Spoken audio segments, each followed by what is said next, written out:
Hey guys, I'm Sade and welcome to my YouTube channel. On today's episode, we're going to talk about things I wish I knew before going to college because it was crazy. So this is just a list of things that I wish I knew before going into the crazy madness that was a 4-year private institution. The first thing I'm going to talk about is actually public and private institutions. So picking a private versus a public institution is very, very important. They have different prices, they have different rules and regulations, they have different things they have to abide by. Obviously, private institutions are typically more expensive than public institutions, especially if you don't have a scholarship. But if you're like me, you live in Florida and Florida gives you scholarships out the wazoo to go to public colleges, that's definitely a big consideration I wish I took before going to a private institution. The next tip I would give is that choosing a major is important, but it's not the end of the world. Almost 50% of students change their major up to 3 times in the 4-year span that they are in college. Honestly, do something that you're interested in. That's how I went to college. I honestly was like, I'm gonna just see if I can get into something that I'm interested in, and if I can't, then oh well, I'll do something else, and then we'll go from there.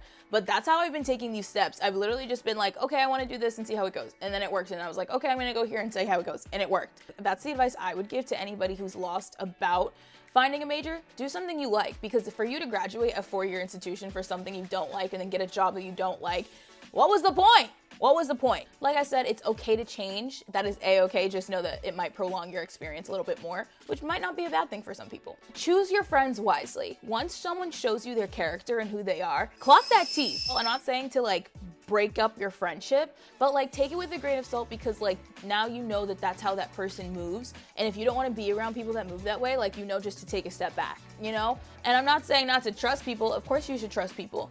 However, when people show you their true colors, take it, remember it, and move on. My next piece of advice is that being a nice person goes such a long way, not just with friends, but with professors, that with people that work at the institution. I have met so many people and networked so hard just because people think I'm nice and I'm funny and I'm bubbly, and that people think I love to talk, which I actually really hate to talk. It's been a really crazy experience just by networking and meeting people and being nice. I've gotten better grades on assignments in classes that I definitely should have gotten a B in. I've gotten an A because the professor was like, thank you for contributing. Thank you for uplifting the class and being the class motivation for other people to feel like they could speak up. Whoa! And then I got an A.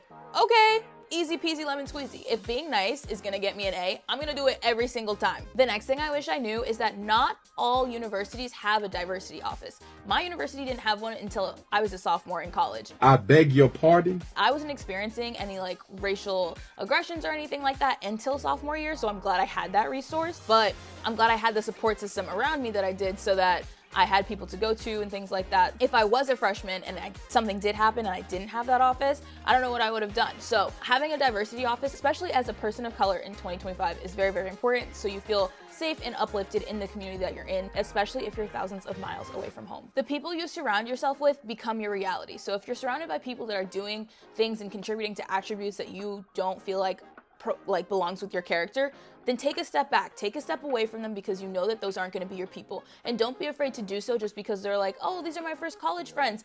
I promise you, you will find more friends. Choosing a roommate is really, really important, because it's the place that you are resting and recovering and want to get away from stress. So you don't want to have stress at home. For me, I literally broke a lease with someone who used to be my best friend, someone I used to think of as a sister, but we just didn't mesh well under the same roof.